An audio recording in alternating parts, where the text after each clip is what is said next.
ये जंग बज़ाहिर ख़त्म होती दिखाई दे रही है, मगर असल खौफ अब शुरू हो रहा है, क्योंकि सवाल सिर्फ ये नहीं कि ईरान ने कितने मिसाइल बचा लिए या अमेरिका ने कितने अहदाफ तबाह कर लिए।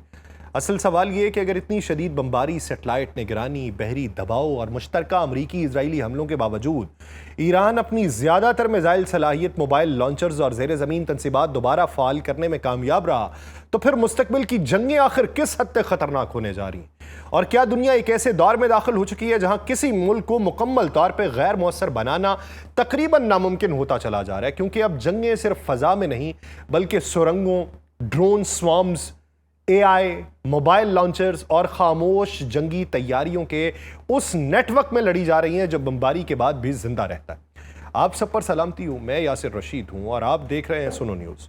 नाज़रीन, यहां असल सवाल ये नहीं कि जंग में किसने कितने हमले किए, असल सवाल ये है कि क्या वाकई ईरान की फौजी ताकत वहीं जा पहुंची है जहां यूनाइटेड स्टेट्स और इजराइल दावा कर रहे हैं? क्योंकि अब अमरीकी इंटेलिजेंस तज्जियों से सामने आने वाली तफसीलात एक बिल्कुल मुख्तलिफ तस्वीर पेश कर रही हैं। चंद हफ्तों पहले तक अमरीकी बयानिया यह था कि ईरान की फजाई, बहरी और मिसाइल सलाहियतों को शदीद नुकसान पहुंच चुका है। डोनाल्ड ट्रंप बार बार यह दावा करते रहे कि ईरान का बहरी बेड़ा तकरीबन खत्म हो चुका है, उसकी फजाइया तबाह हो चुकी है, उसके स्ट्रेटेजिक असासे कारी ज़रब खा चुके हैं। मकसद वाज़ेह था यह तासुर देना कि मुश्तरका अमरीकी और इजरायली दबाव ने ईरान की जंगी सलाहियत को तवील मुद्दत के लिए मफलूज कर दिया।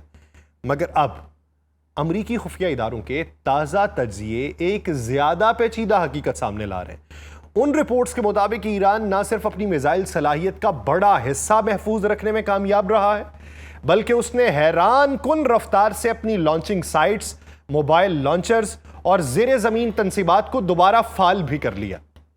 यहां सबसे अहम नुकता अबनाए हरमुज के साथ फैली वो 33 मिसाइल साइट्स हैं जिन्हें जंग के दौरान अहम हदफ समझा गया था। अमरीकी अंदाजों के मुताबिक उनमें से 30 साइट्स अब दोबारा ऑपरेशनल हो चुकी हैं। यानी जिन मकामात पे शदीद बमबारी हुई, जहां से मिसाइल नकलो हरकत करते थे, जहां लॉन्चिंग प्लेटफॉर्म्स मौजूद थे, वहां ईरान ने बहुत तेजी से दोबारा सरगर्मी बहाल कर ली। ये कोई मामूली बात नहीं है, क्योंकि जदीद जंगों में असल ताकत सिर्फ हथियार रखने में नहीं, बल्कि रीजनरेशन यानी तबाही के बाद तेजी से दोबारा खड़े होने की सलाहियत में देखी जाती है। और यही वो पहलू है जिसने अमरीकी इंटेलिजेंस हलकों को भी हैरान, परेशान और वर्ताए हैरत में मुब्तला किया हुआ है। ईरानी हिकमत अमली की बुनियाद बरसों से मोबाइल वॉरफेयर पर रही है, यानी बड़े, वाज़े और आसानी से तबाह होने वाले मुस्तकिल अड्डों की बजाय ऐसे मोबाइल लॉन्चर, ज़ेर ज़मीन सुरंगें और मुंतशिर नेटवर्क बनाना जिन्हें मुकम्मल तौर पर ख़त्म करना इंतहाई मुश्किल हो। अब उन्हीं नेटवर्क्स की अफादियत सामने आ रही है। अमरीकी तज्जियों के मुताबिक ईरान के तकरीबन 70% मोबाइल मिसाइल लॉन्चर्स अब भी महफूज हैं। इसका मतलब यह कि ईरान अब भी बड़ी तादाद में मुख्तलिफ इलाकों से मिसाइल लॉन्च करने की सलाहियत रखता है। ये लॉन्चर्स मुस्तकिल अड्डों पर नहीं रहते, मुसलसल हरकत में रहते हैं, पहाड़ी इलाकों, सुरंगों या सहराई रास्तों के जरिए मुंतकिल होते हैं, सेटेलाइट निगरानी से बचने की कोशिश करते हैं। और इसी तरह रिपोर्ट में यह भी कहा गया कि जंग से पहले ईरान के पास जितना मिसाइल जखीरा था, उसका तकरीबन 70% अब भी उसके पास मौजूद है। यह नुकता इंतहाई अहम है, क्योंकि जंग के दौरान यही तासुर दिया जा रहा था कि ईरान अपने ज़खायर तेजी से खो रहा है और उसकी मिसाइल सलाहियत जल्द कमज़ोर हो जाएगी। मगर अगर ये तखमीने दुरुस्त हैं तो उसका मतलब यह है कि ईरान अब भी खत्ते में एक बड़ा मिसाइल ख़तरा बरकरार रखता है। सबसे हैरान कुन पहलू ज़ेरे ज़मीन तनसीबात से मुतल्लिक है। अमरीकी अंदाजों के मुताबिक ईरान अपनी तकरीबन 90% ज़ेरे ज़मीन मिसाइल स्टोरेज और लॉन्चिंग पैड्स तक दोबारा रसाई हासिल कर चुका है। यही वो फोर्ट्रेस इंफ्रास्ट्रक्चर है जिस पे ईरान ने बरसों तक सरमायाकारी की। पहाड़ों के अंदर सुरंगें, गहरे बंकर्स, खुफिया राहदारियों के नेटवर्क और ऐसे लॉन्चिंग पॉइंट्स जो फजाई हमलों के बावजूद मुकम्मल तौर पे तबाह करना आसान नहीं है।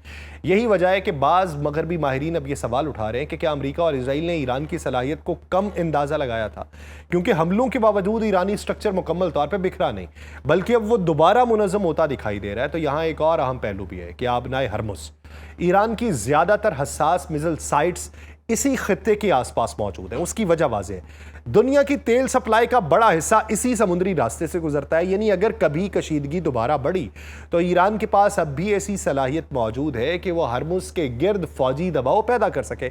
इसीलिए अमरीकी इंटेलिजेंस रिपोर्ट्स में बार बार मोबाइल इंफ्रास्ट्रक्चर और अंडरग्राउंड रिकवरी पर जोर दिया जाता रहा, क्योंकि ये दोनों अनासर ईरान की डिटरेंस स्ट्रेटजी का बुनियादी हिस्सा है। यानी ईरान ये पैगाम देना चाहता है कि शदीद बमबारी के बावजूद उसकी मुकम्मल जंगी सलाहियत खत्म नहीं की जा सकती। तो यहां अमरीकी दाखिली सियासत भी असरअंदाज हो रही है। डोनाल्ड ट्रंप मुसलसल सख्त बयान दे रहे हैं क्योंकि वो ये तासुर कायम करना चाहते हैं कि उनकी पॉलिसी ने ईरान को कमजोर किया। दूसरी तरफ अमरीकी फौजी और इंटेलिजेंस हल्के ज्यादा मोहतात अंदाज में हकीकत बयान कर रहे हैं, क्योंकि जमीनी और सैटेलाइट डेटा मुकम्मल तबाही की तस्दीक नहीं कर रहा। इसी दौरान अमरीका के अंदर जंगी अखराजात, अफराते ज़र, तेल की कीमतों और इंटरसेप्टर मिसाइल्स के तेजी से इस्तेमाल पर भी बहस बढ़ी है।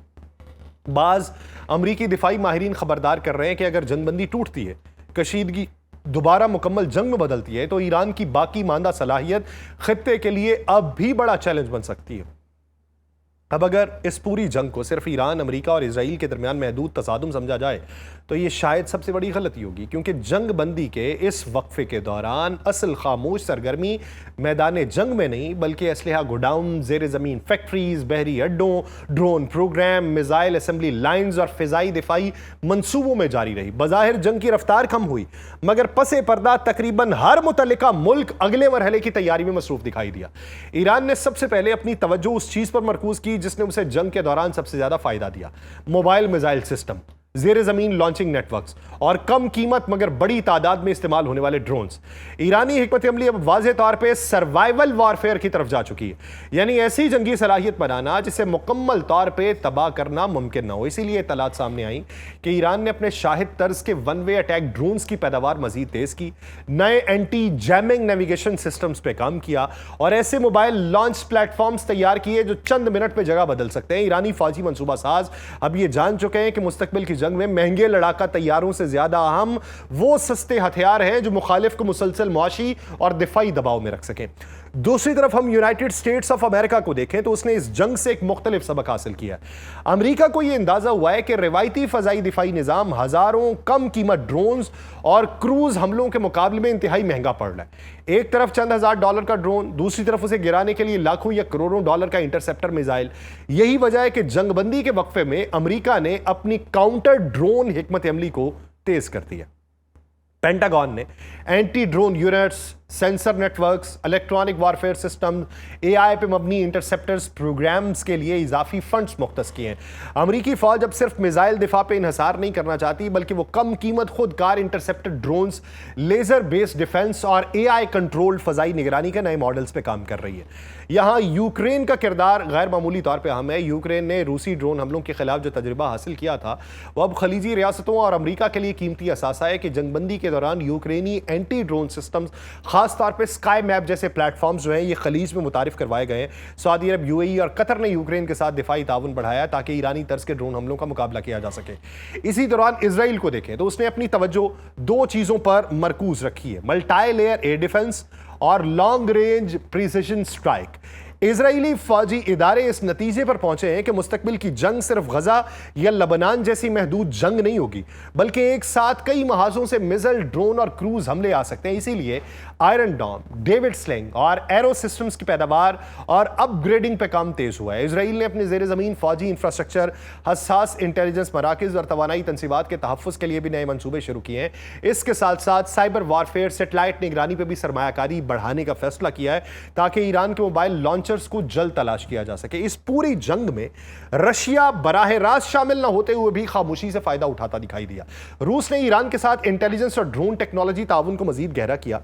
बाज रिपोर्ट्स ये बताती हैं कि रूस ने अपनी यूक्रेन जंग से हासिल शुदा तजर्बात ईरानी माहिरीन के साथ शेयर किए, खास तौर पे कि कैसे कम कीमत ड्रोन्स के जरिए महंगे फजाई दिफाई निजामों को थकाया जा सकता है। रूस खुद भी अपने मिसाइल और ड्रोन पैदावार बढ़ा रहा है क्योंकि उसे यह अंदाजा है कि मगरिब के साथ उसकी कशीदगी तवील चल सकती है। मॉस्को ने घोस्ट वॉरफेयर यानी कम कीमत मगर मुसलसल हमलों की हिकमत अमली को अब अपनी मुस्तकिल जंगी सोच का हिस्सा बना लिया।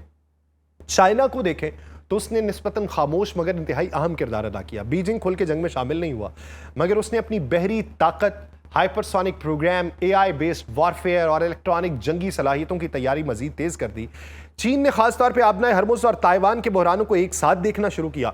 उसे अंदाजा हुआ कि मुस्तकबिल की आलमी जंगों में तवानाई, रास्ते, बहरी तजारत और ड्रोन स्वार्म्स फैसला कुन किरदार अदा करेंगे। इसीलिए चीन ने अपनी anti access area denial systems यानी ऐसे हथियारों पर तवज्जो बढ़ाई है जो अमरीकी बहरिया को मखसूस इलाकों से दूर रख सकें। साथ ही उसने खलीजी ममालिक के साथ ड्रोन, फजाई दिफा और निगरानी टेक्नोलॉजी ताउन भी बढ़ाया है। और सऊदी अरेबिया और यूनाइटेड अरब एमिरेट्स ने इस जंग से सबसे बड़ा सबक यह लिया कि तेल तंसीबात और बंदरगाहें सबसे आसान हदफ है। इसीलिए जंगबंदी के वक्फे में खलीजी रियासतों ने अपने फजाई दिफा, एंटी ड्रोन नेटवर्क्स, बहरी निगरानी और हसास इंफ्रास्ट्रक्चर की हिफाजत के लिए अरबों डॉलर के नए मंसूबे शुरू किए। यूएई ने फुजेरा, अबुधाबी और दीगर तवानाई मराकज के गिर्द सिक्योरिटी दायरे सख्त किए हैं। सऊदी अरब ने अपनी ऑयल फील्ड्स और रिफाइनरीज के लिए इजाफी दिफाई तहें बनाना शुरू कर दी हैं। खलीजी ममालिक सिर्फ अमरीका पर इंहसार नहीं करना चाहते, मकामी और मुतबादिल दिफाई सलाहियतें तैयार कर रहे हैं। पाकिस्तान भी खामोशी से अपनी दिफाई तैयारियों को नई शक्ल दे रहा है। पाकिस्तान ने बहरी रास्तों, खासतौर पर अरब समंदर और हरमुज से जुड़ी सूरत हाल पर गहरी नजर रखी है। चीन के साथ फजाई और बहरी ताउन बढ़ाया है। J-35 stealth programme, Hangor class आबदोजें, बाबर 3 मिसाइल और लॉन्ग रेंज प्रिसिशन वेपन्स जैसे मंसूबे इसी वसीतर माहौल का हिस्सा समझे जा रहे हैं।